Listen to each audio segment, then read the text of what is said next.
Buenos días, hermanos. Vamos a considerar un tema esta mañana que es un tema muy serio, pero es un tema muy importante en todo tiempo, todo momento. Pero sobre todo, yo creo que es un tema que se debe tratar en tiempos de aflicción, cuando los creyentes pueden pasar por dificultades por un tiempo prolongado, cuando pueden sentirse aislados, quizá abatidos, abandonados, desanimados en su fe. Porque en momentos así hay algunos que pueden incluso sentir una tentación de tirar la toalla espiritualmente, por decirlo así.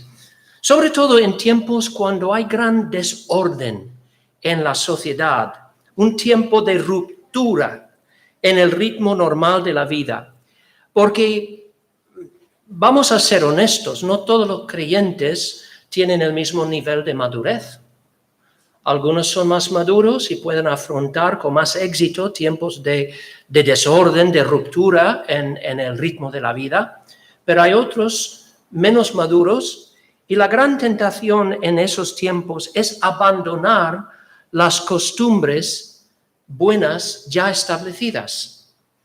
Y en momentos en los cuales la sociedad está pasando por un desorden, digamos, una desorientación en el ritmo normal de la vida, es muy fácil que los creyentes caigan en un estado de lo que se puede llamar un agotamiento espiritual o un enfriamiento espiritual. Y esta era la situación de los creyentes a quienes fue dirigida la epístola a los hebreos. Esos creyentes eran de trasfondo judío y se habían convertido a Cristo. Escuchando las buenas nuevas, habían abrazado a Cristo por la fe como el verdadero Mesías de Israel y por tanto estaban confiando en su sacrificio. Habían abandonado todo el sistema de sacrificios asociados con la ley de Moisés. Ya no se sentían la necesidad de ofrecer bueyes y corderos, etcétera, porque entendían que todos estos sacrificios se habían cumplido en Cristo. Habían recibido el Espíritu Santo. O sea, se veía claramente que la mayoría de ellos estaban andando en el Espíritu, pero lo que pasa con la situación de esos hebreos es que habían sufrido mucho por causa de su fe, a manos de sus propios compatriotas, los judíos no creyentes.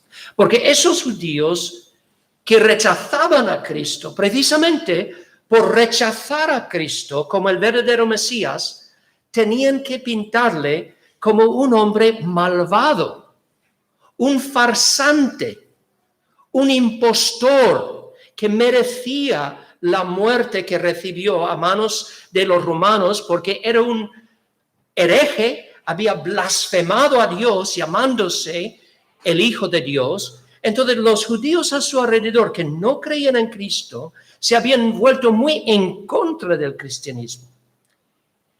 Y estaban presionando a esos conversos a volver hacia atrás, volver al sistema legal de la ley de Moisés, abandonar su confesión de fe en Cristo y reanudar la vida de un judío practicante, observando todos los ritos, todas las ceremonias de la ley de Moisés. Y había una fuerte presión. Descubrimos en este pasaje en Hebreos 10 que algunos incluso habían sufrido la pérdida de sus casas, de sus bienes. Algunos habían sido echados a la cárcel por causa de su fe en el Señor. Y estas eran circunstancias muy negativas. Y como consecuencia de este periodo de sufrimiento por causa de su fe, muchos en la congregación a la que escribió este hombre No sabemos con seguridad quién era el autor de esta epístola. Algunos piensan que Apolos quizá escribió esta epístola, no se sabe con seguridad, pero está claro que esta congregación, muchos en la congregación, estaban en una condición de agotamiento espiritual. Por eso dice en el capítulo 12, por lo cual levantad las manos caídas y las rodillas paralizadas. Es la imagen de personas totalmente agotadas. Las manos caídas, las rodillas paralizadas, personas agobiadas, personas oprimidas, personas cansadas. Y el autor sabía que varios miembros de esa congregación incluso estaban preguntándose si realmente valía la pena sufrir todo eso por causa de Cristo. Se preguntaban si realmente mi fe me trae tan poco beneficio en este mundo y en esta vida. ¿Qué valor tiene seguir a Cristo? Si solamente me va a traer persecución, si solamente me va a traer dificultades, pérdida de mis bienes, pérdida de mi trabajo, pérdida de mi libertad, ¿vale la pena realmente seguir a Cristo? ¿Vale la pena seguir con esta confesión de fe? Entonces, en este capítulo, el autor exhorta a los creyentes, a estos creyentes de trasfondo judío, a perseverar en la fe, a seguir adelante. Y eso es lo que está haciendo en toda la epístola. Está haciendo un contraste entre la vida bajo el antiguo pacto y mostrando la gran superioridad de los beneficios que tienen bajo el nuevo pacto. Hace un contraste entre los sacrificios ineficaces del antiguo pacto, esos sacrificios de bueyes, de corderos, de machos cabríos, todo eso, que eran solamente una sombra apuntando un sacrificio perfecto. Y ese sacrificio ha llegado en Cristo. Hace un contraste entre el sacerdocio de Aarón, un sacerdocio compuesto de muchos hombres que morían uno tras otro, que ninguno era un hombre perfecto, y ahora hay un sacerdote perfecto, Jesucristo, que con el sacrificio de sí mismo ha ofrecido una vez por todas un sacrificio todo suficiente para abolir todo pecado para siempre. No hay comparación, no se puede comparar el sacerdocio de Aarón con el sacerdocio de Cristo, el sacrificio de animales con el sacrificio de Cristo. Y es en este contexto que les exhorta a perseverar, les exhorta a no perder de vista el gran valor de lo que tienen en Jesucristo y en el nuevo pacto. Y esa exhortación se vuelve muy solemne a partir del versículo 27, cuando el autor da una advertencia al que peca deliberadamente. Entonces, esta mañana y la semana que viene vamos a considerar tres verdades a las que el autor apela en estos versículos para animar a sus lectores a perseverar en la fe. Y son verdades muy preciosas y muy importantes y nosotros debemos tenerlas en mente siempre. La primera verdad vamos a considerar esta mañana es el triste fin de aquellos que rechazan la verdad después de haberla recibido. El triste fin de los que rechazan la verdad después de haberla recibido, o sea, los apóstatas. ¿Cuál es su fin? Y la semana que viene vamos a considerar dos otras verdades a las que este autor apela para estimular a sus lectores a la perseverancia. Pero vamos a considerar en esta mañana esta primera verdad, la verdad que él enseña aquí sobre la apostasía. Y dice, si pecáramos voluntariamente después de haber recibido el conocimiento de la verdad, ya no queda más sacrificio por los pecados. Entonces la pregunta con respecto a este versículo es la siguiente. ¿A qué se refiere esta expresión pecar voluntariamente? Pecar voluntariamente. ¿Qué cristiano puede decir, desde mi conversión nunca he pecado voluntariamente? Pues yo no puedo decir eso. Y yo me imagino que tú tampoco. La verdad es que cada creyente ha pecado voluntariamente. Cada creyente se ha enfrentado con tentación y ha sabido, esto está mal, no debería hacerlo. Y sin embargo, ha cedido a la tentación y ha pecado conscientemente, deliberadamente. Entonces está diciendo, si has hecho esto, no hay esperanza para ti. Estás perdido para siempre. No, no puede significar eso, porque aunque hay personas que han querido tomar esta postura, hay un escrito, un tratado cristiano del segundo siglo, que se llama El Pastor de Hermas, Y la enseñanza de este tratado es un poco legalista, porque dice, si un creyente, después de bautizarse, un creyente puede tener una caída en el pecado y ya no más. Si hay otra caída, se queda revelado como un impostor, un no creyente, y se va a perder porque no hay esperanza para esa persona.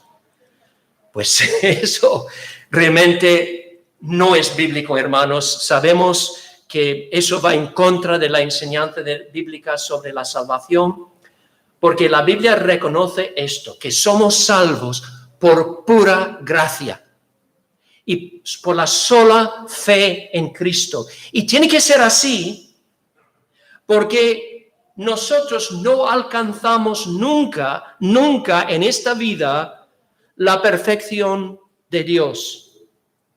Siempre quedamos cortos. Y por eso necesitamos ser salvos por pura gracia. Y hay muchas declaraciones en el Nuevo Testamento que nos dan a entender que no vamos a alcanzar la impecabilidad, es decir, la perfección sin pecar jamás en esta vida. Es un engaño si piensas que puedes llegar a este estado o que ya has llegado al estado de no pecar. Yo me acuerdo de una conversación que Spurgeon tuvo con un hombre que le dijo, pues yo no he pecado desde hace varios años.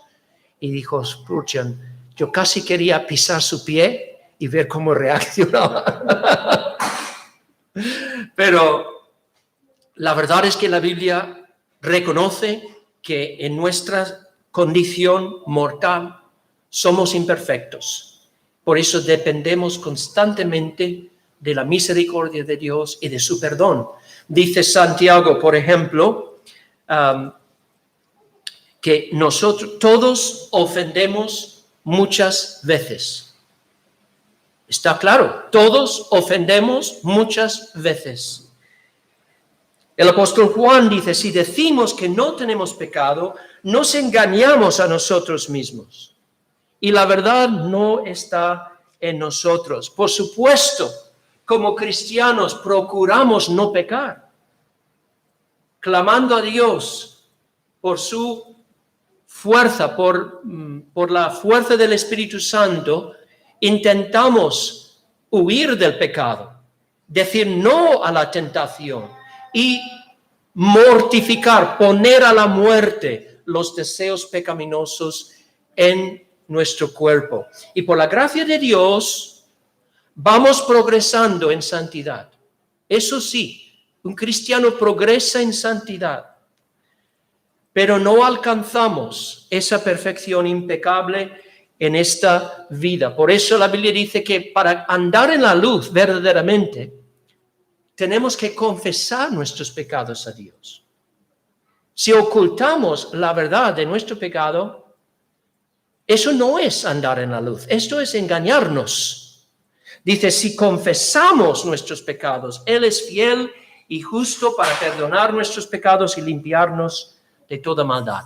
Entonces, si es cierto que como creyentes no vamos a alcanzar la perfección en esta condición mortal, ¿a qué se refiere el autor cuando dice, si pecaremos voluntariamente después de haber recibido el conocimiento de la verdad, no queda más sacrificio por los pecados? Yo creo que, viendo el contexto, está claro que el autor está hablando de un pecado específico, un pecado particular, y es el pecado de la apostasía. La apostasía, es decir, el rechazo de forma definitiva y final de la fe cristiana. Después de haber conocido, recibido y confesado esta fe delante de los hombres, si una persona de forma definitiva y final rechaza la fe, pues no queda esperanza para esa persona. Pero debemos tener cuidado porque a veces nosotros no estamos en una posición para ver si una persona ha rechazado definitivamente y finalmente la fe. Yo conozco personalmente a casos de personas que temporalmente han renunciado a su confesión de fe para luego convertirse de verdad. Yo, por ejemplo, cuando nosotros vivíamos en Texarkana, había un joven en la congregación que era hijo de un diácono y como adolescente él había profesado la fe y él se había bautizado, pero dejaba de venir a los cultos y luego llegó un momento, eso fue antes de que nosotros fuésemos allí, él les dijo, mira, no estoy viviendo como un cristiano y quiero retirar mi nombre de la membresía de la iglesia porque no soy cristiano. Entonces le quitaron su nombre de la membresía, aunque había sido bautizado. Pero unos años después el Señor obró en su vida y él se convirtió de verdad. Y con gran gozo él se bautizó como creyente y se unió de nuevo a la iglesia y está creciendo en la fe. Entonces, nosotros no estamos siempre en una posición para ver para entender si alguien ha renunciado de forma definitiva la fe cristiana. Pero él sabía que esta era la tentación que estos creyentes estaban afrontando, porque, vuelvo a decir, estaban rodeados de compatriotas judíos. Y esos compatriotas estaban presionándoles a dejar de confesar a Cristo. Pero tened en cuenta que para dejar de confesar a Cristo en este contexto, tendrían que confesar que Cristo fuera un farsante y un malhechor y un Mesías falso. O sea, no bastaba simplemente retirarse de su confesión. Tendrían que ponerse de acuerdo con aquellos que decían que Cristo murió por sus propios pecados, por su rebeldía contra Dios, por su blasfemia en llamarse el Hijo de Dios. Eso es lo que tendrían que hacer.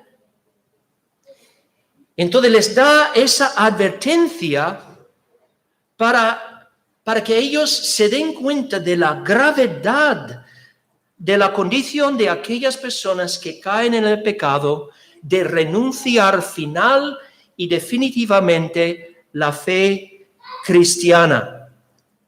No está hablando de una persona que por debilidad cae temporalmente en una renuncia de su fe. Vemos ejemplos de esto en la Biblia. Pensad en Pedro. La noche en la que fue arrestado Cristo, Pedro, en un momento de debilidad, porque temía por su propia vida, llegó a negar a su Señor 3 veces. Dijo, no le conozco. Fue un pecado grave. Pero ¿qué pasó después? Se arrepintió con lágrimas amargas. Le pidió perdón a Dios y volvió a tener valor. Y en el día de Pentecostés le vemos lleno del Espíritu, predicando a Cristo sin temor. Y hay muchos ejemplos de esto en la historia. Personas que en un momento de miedo, frente a la hoguera, frente a ser crucificado por su fe, han renunciado a Cristo. Han renunciado su fe. Un ejemplo muy famoso es del arzobispo Cranmer, que era un arzobispo de la Reforma inglesa. Y él era realmente un reformador muy bíblico, o sea, tenía un conocimiento de la palabra muy profunda y hablaba claramente en contra del romanismo, del Papa, predicaba la fe evangélica, pero luego cuando ascendió al trono María, la reina María, que se llama María la Sangrienta, y empezaba a perseguir a los protestantes, entonces él fue arrestado y durante un periodo de 3 días se encontró encarcelado, aislado, humillado, interrogado y torturado por su fe. Y tuvo que mirar a 2 de sus compañeros más íntimos quemados vivos en la hoguera delante de sus ojos. Y lleno de pavor, él firmó una retracción de su fe, diciendo que renunció a sus creencias evangélicas y que se sometía a la autoridad del Papa y reconocía la fe católica como la verdadera, pero la reina María, por malicia, decía, pues su ofensa es tan grande, vamos a quemarle de todos modos. Entonces, le dieron la oportunidad de predicar un sermón final, pues confesando su fe en la fe católica y en el Papa, etc. Y os voy a leer lo que pasó. En el día de su ejecución, Cranmer inició una oración en el púlpito y una exhortación a obedecer al rey y la reina. Pero terminó su sermón con algo inesperado, al desviarse del discurso preparado. Renunció a las retracciones que había escrito o firmado con su propia mano desde su degradación y como tal exigió que esa mano debía ser quemada primero. Luego dijo, y en cuanto al Papa, lo rechazo como el enemigo de Jesús y el anticristo con toda su falsa doctrina. Fue sacado del púlpito y llevado a donde Latimer y Ridley habían muerto 6 meses antes. Mientras las llamas crecían a su alrededor, colocó su mano derecha en el corazón del fuego, mientras decía, esta mano indigna. Y sus últimas palabras fueron, Señor Jesús, recibe mi espíritu. Veo los cielos abiertos y a Jesús de pie a la diestra de Dios. Hermanos, un creyente real, sincero, puede por debilidad caer en este pecado en el que cayó el arzobispo Cranmer. Pero el autor de Hebreos no está hablando de esto. Está hablando de otra cosa.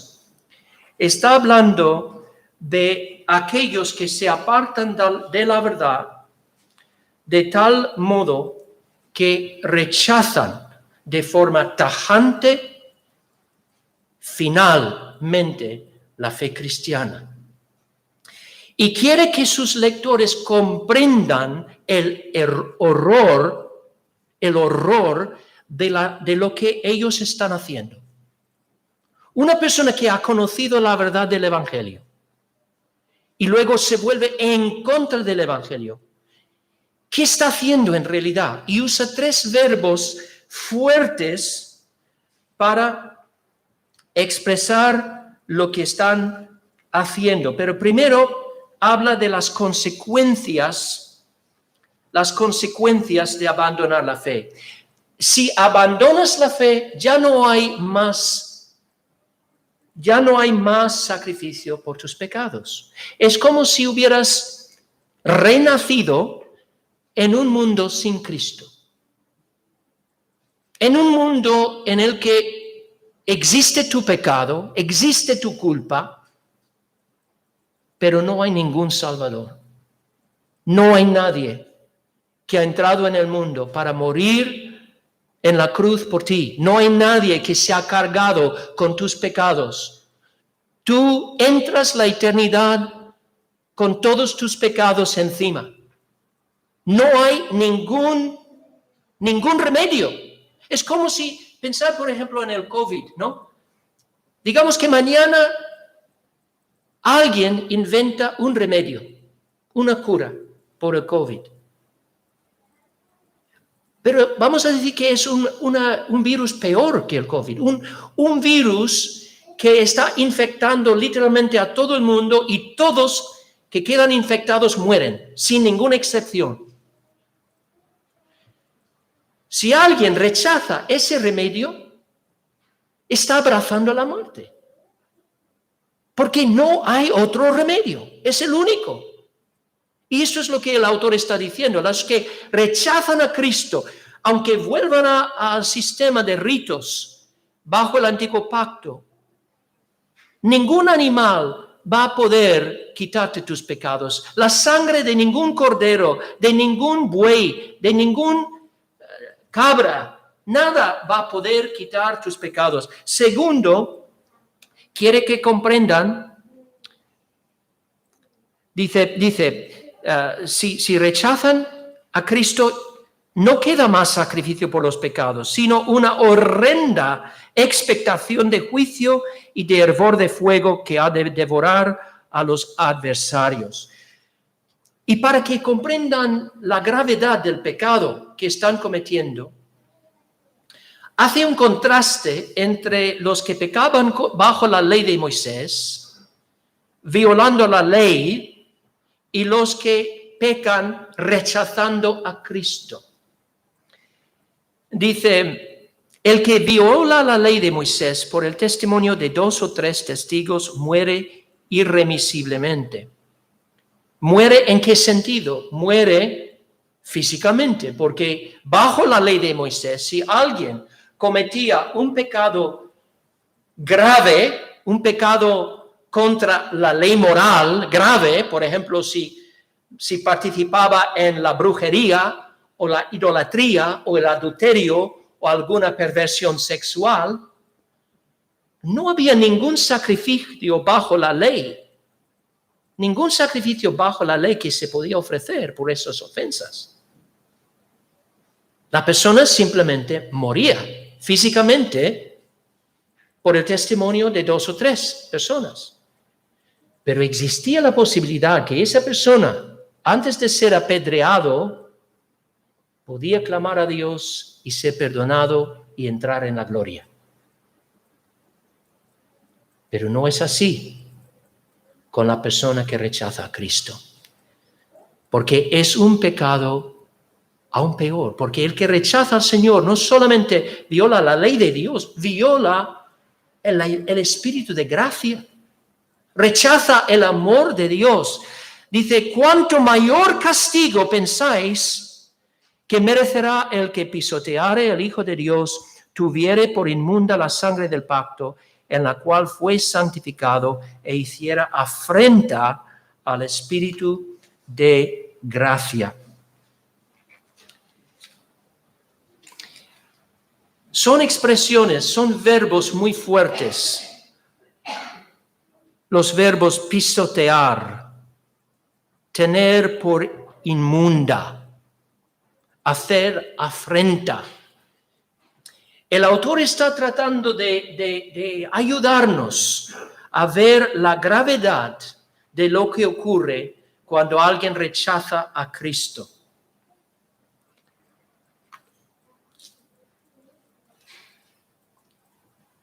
En primer lugar, pisotea al Hijo de Dios.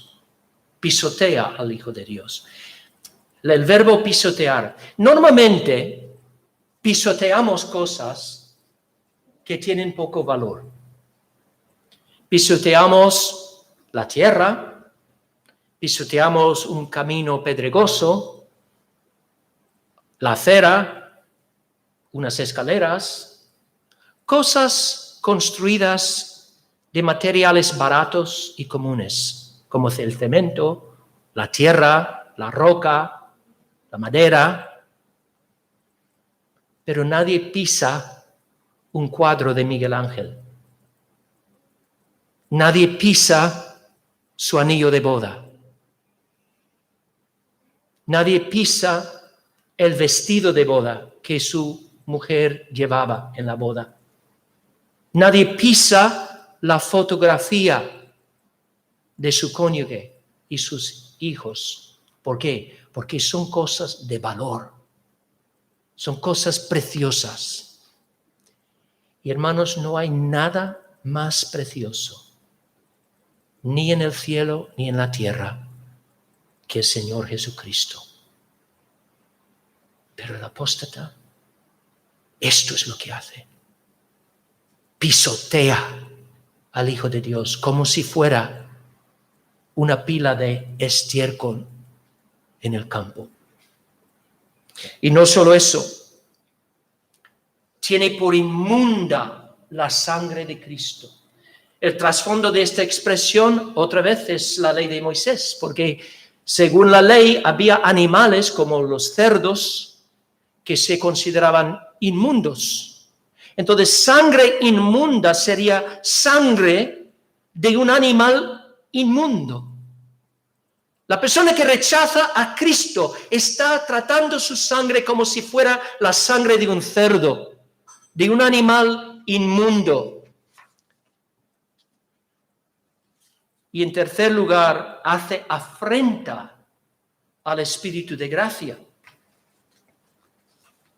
Hace afrenta. Es decir, no solo se resiste al Espíritu. Hay personas que se resisten al Espíritu.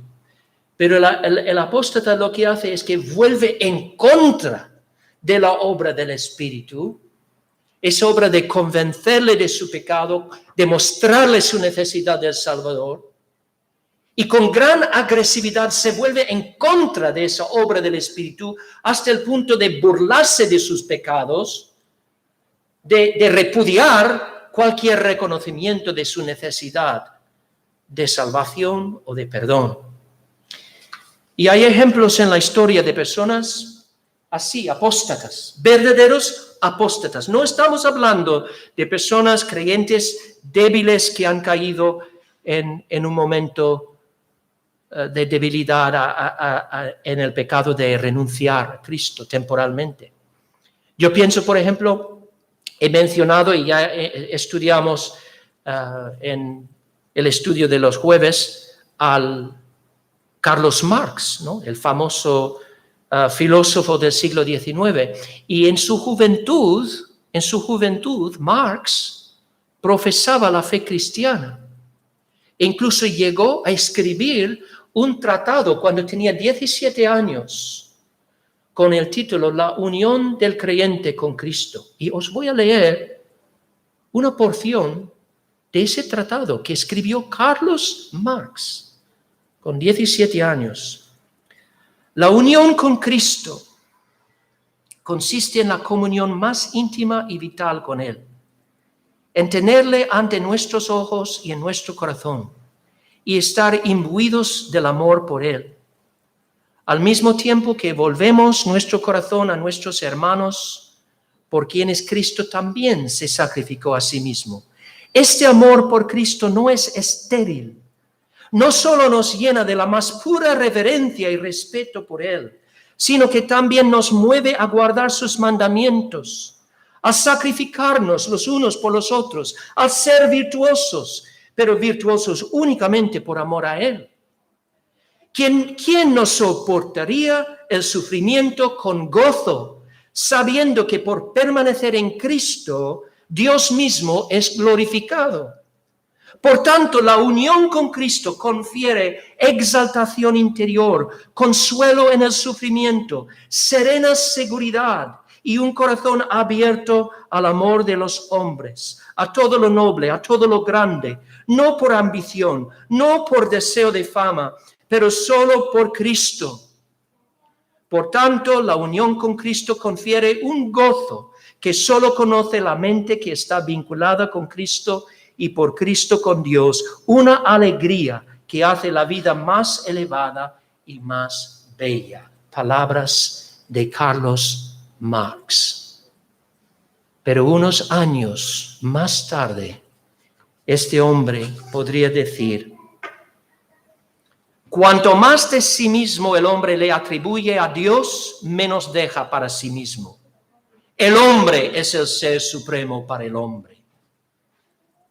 La religión aporta satisfacciones imaginarias o fantásticas que desvían cualquier esfuerzo racional por encontrar satisfacciones reales.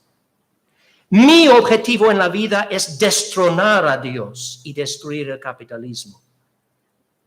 Dado que solo lo que es material es perceptible, nada se sabe de la existencia de Dios. No tenemos ninguna prueba tangible de la existencia real de Dios. Es por eso mismo que las personas de ciencia suelen no creer en su existencia. Increíble. Increíble. ¿Qué le pasó a Carlos Marx? Pues se convirtió en un apóstata. Ahora bien, ¿por qué está hablando sobre este tema tan solemne con estos creyentes preciosos a quienes está escribiendo? ¿Él piensa que ellos son apóstatas? Por supuesto que no. Va a decirles que él espera cosas mucho mejores de ellos. Él confía, pero está presentándoles el fin de los que se apartan de Cristo por la misma razón que el gobierno pone fotos en un paquete de cigarrillos de un cadáver que ha muerto de cáncer del pulmón. ¿Por qué ponen esas fotos? ¿Por qué ponen las palabras "el fumar mata" en un paquete de cigarrillos? Porque quieren advertir a las personas tentadas a fumar del gran peligro que corre el fumador. No es que todos los que fuman van a morir de cáncer, pero eso puede pasar.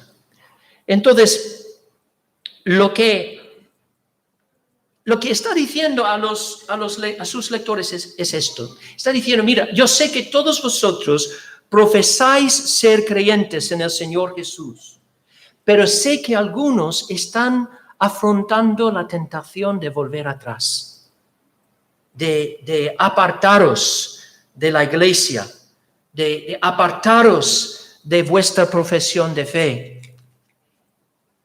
Y por eso os recuerdo del triste fin al que puede llegar la persona que retrocede en su fe, para despertaros al peligro, para que no toméis a la ligera el declive espiritual. Y con esta exhortación, el autor no está sugiriendo en absoluto que un cristiano verdadero pueda perder la salvación. Eso no puede pasar jamás. Si uno ha sido regenerado por el Espíritu de Dios, ha pasado de la muerte a la vida y no hay manera de regresar. Está eternamente seguro en Cristo. Pero tened en cuenta que esta carta va dirigida a una congregación de profesores, de los que profesan la fe cristiana. Y hay una diferencia entre profesar la fe, profesar a Cristo y poseer a Cristo. No todos los que profesan al final se verán poseedores de Cristo. Entonces, ¿cuál es la evidencia clave? La evidencia imprescindible de que una profesión de fe es genuina, sincera y auténtica. ¿Sabéis cuál es la evidencia? La perseverancia. El creyente verdadero no se va a contentar con una mera profesión de fe. No se va a contentar con tener conocimientos teológicos. La marca de la fe real es la perseverancia en la fe. Y la fe no es simplemente la ortodoxia doctrinal.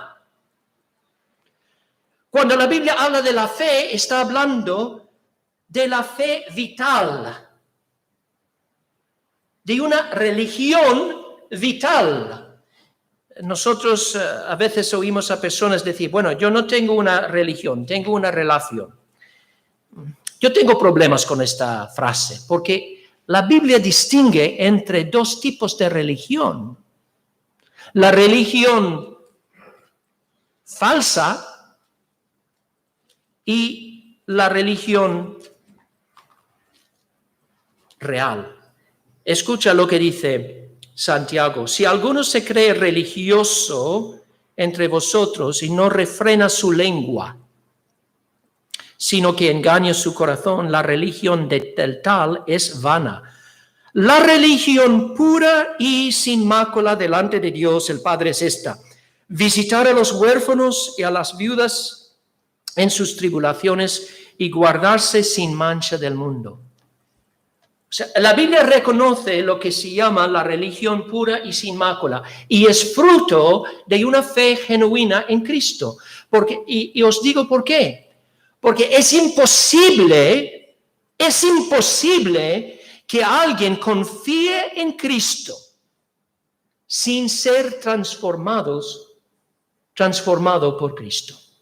¿Por qué? Porque creer en su esencia es mirar a Cristo. ¿Y qué es lo que la Biblia dice acerca de aquellos que miran atentamente al Señor Jesús? ¿Os acordáis de lo que dice el apóstol Pablo en 2 de Corintios 3? Dice: por tanto, nosotros todos, mirando a cara descubierta, como en el espejo, la gloria del Señor, somos transformados de gloria en gloria en la misma imagen, como por el Espíritu del Señor. Entonces, tener fe en Cristo es seguir mirando a Él, es mirar a Él. Y la persona que mira a Él será poco a poco transformados a su imagen, progresará en la santidad. Por eso Pablo dice, la fe obra por el amor. En su esencia, la fe implica un descanso en la persona de Cristo, en la suficiencia de su persona y su obra. Pero esa fe que descansa en Cristo luego me impulsa a amar a mi prójimo. Así que cuando la Biblia nos llama a la perseverancia, no nos llama solamente a continuar en la ortodoxia doctrinal. Por muy importante que sea, y no estoy negando la importancia de la ortodoxia, lo que está mandando es que perseveremos en mirar a Cristo. ¿Y cómo lo vamos a hacer? Es por perseverar en recibir de forma adecuada la palabra de Dios. Estas cosas van vinculadas. ¿Cómo puedo mirar a Cristo? ¿Sabes cómo? Solamente por medio de la palabra. Cristo no está aquí en la carne. Yo no puedo mirarle con mis ojos físicos. Solo puedo verle con los ojos del corazón. Y solo puedo verle reflejado en la palabra de Dios. Entonces, para perseverar, eso implica una perseverancia en la palabra. Una perseverancia en recibir la palabra como esa buena semilla sembrada en el corazón que puede dar buen fruto. Y de esto también Santiago nos habla cuando dice, desechando toda inmundicia y abundancia de malicia, recibid con mansedumbre la palabra implantada, la cual puede salvar vuestras almas. Pero sed hacedores de la palabra y no tan solamente oidores, engañándoos a vosotros mismos. Porque si alguno es oidor de la palabra, pero no hacedor de ella, este es semejante al hombre que considera a sí mismo y se va y luego olvida cómo era. Mas el que mira atentamente en la ley perfecta, la de la libertad, y persevera en ella, no siendo oidor olvidadizo, sino hacedor de la obra, este será bienaventurado en lo que hace.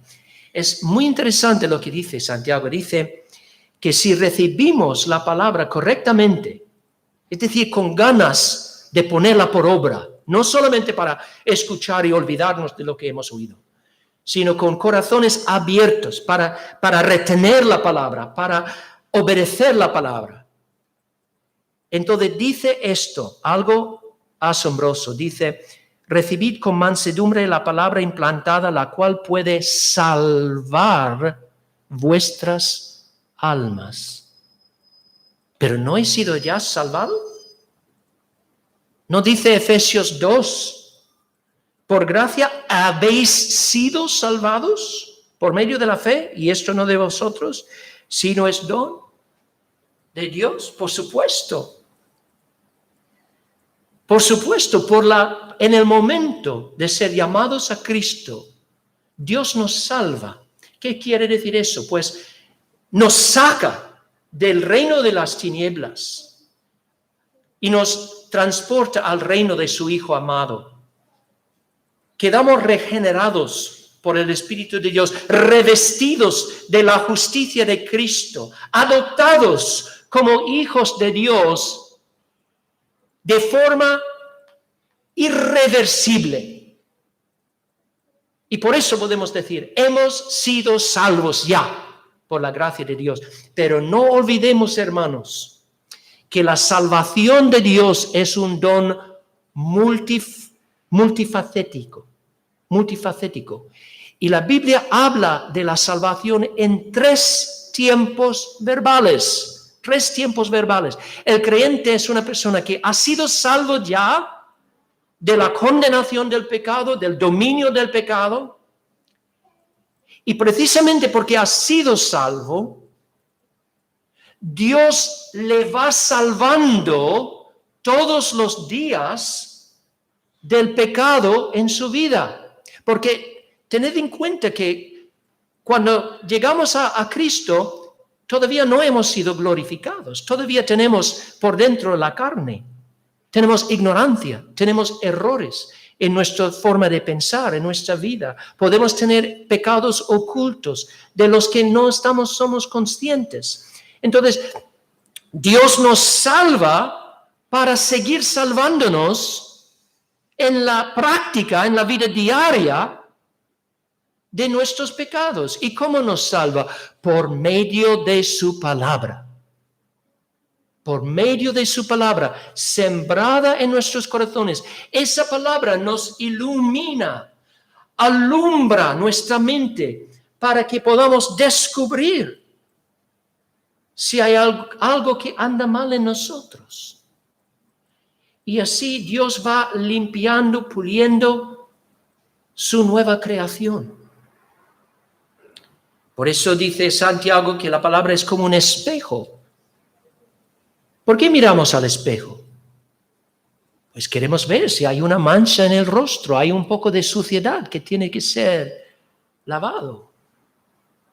Entonces, la palabra tiene esa función y lo que Santiago está diciendo es que cuando pensamos en la salvación de Dios, tenemos que entender que hay estos dos aspectos. La salvación, por un lado, es un acto definitivo que ocurrió en el momento que fuimos llamados a Cristo. Pero luego, esto es seguido por un proceso de Dios liberándonos de los errores en nuestra mente, de los errores en nuestro caminar.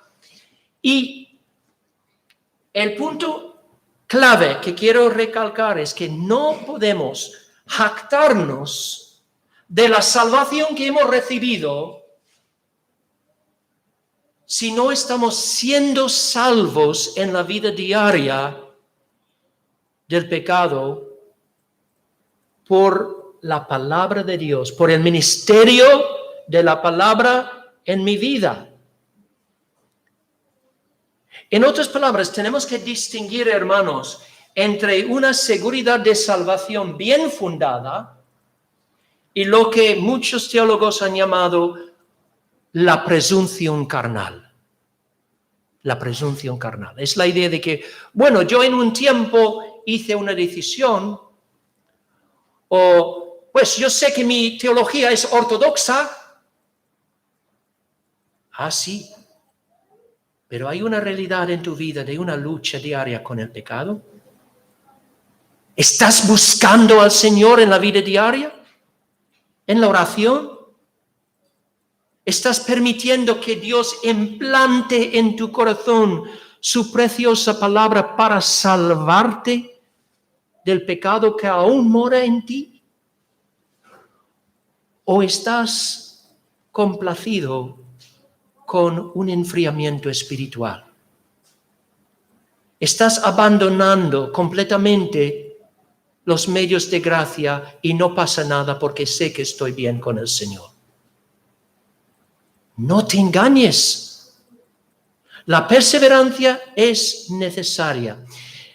Hermanos, cuidémonos de cualquier concepto de la seguridad eterna separada de la perseverancia.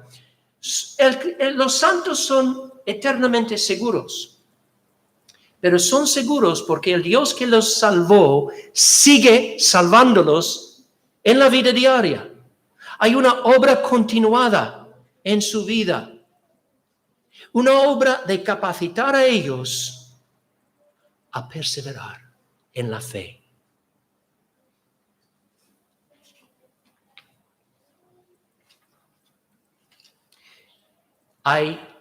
Entonces hemos visto que la salvación, podemos hablar en el tiempo pasado, o mejor dicho, el tiempo perfecto, he sido salvo. Puedo hablar, si soy creyente, en el tiempo presente. Dios me va salvando, Dios me está salvando por medio de su palabra, de mis pecados en la vida diaria. Dios sigue esa buena obra de salvarme, de liberarme de mis pecados. Y luego podemos hablar en el tiempo futuro.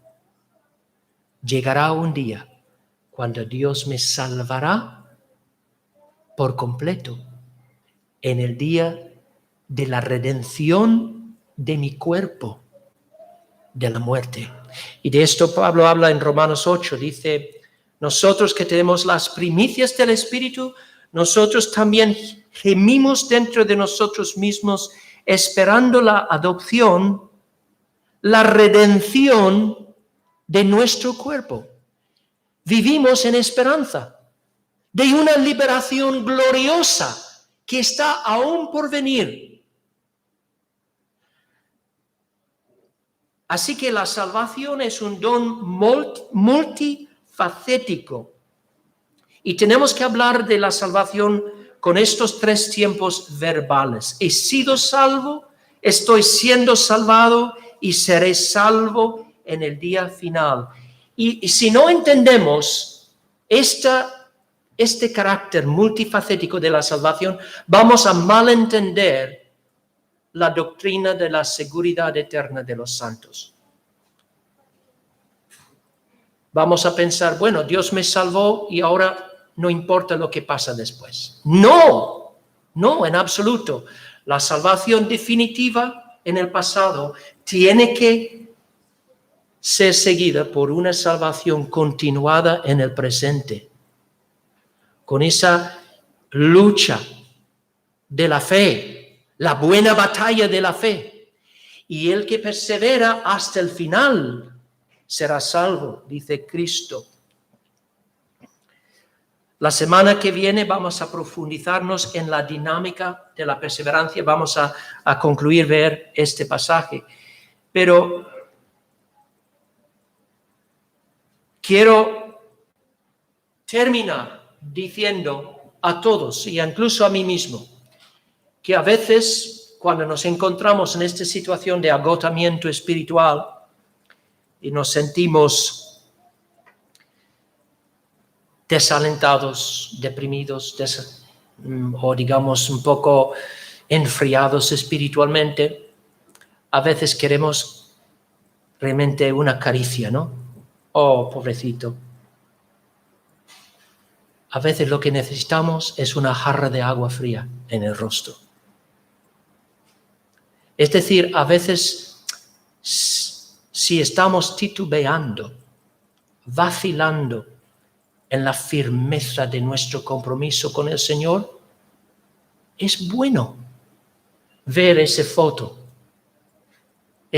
en el paquete de cigarrillos y recordar a dónde puede llegar la persona que sea parte de Cristo.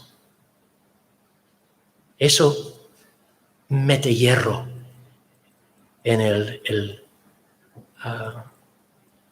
¿cómo se dice? El cordón. No me acuerdo de cómo decirlo. Pero quiero decir, hermanos, es bueno esta exhortación de Hebreos.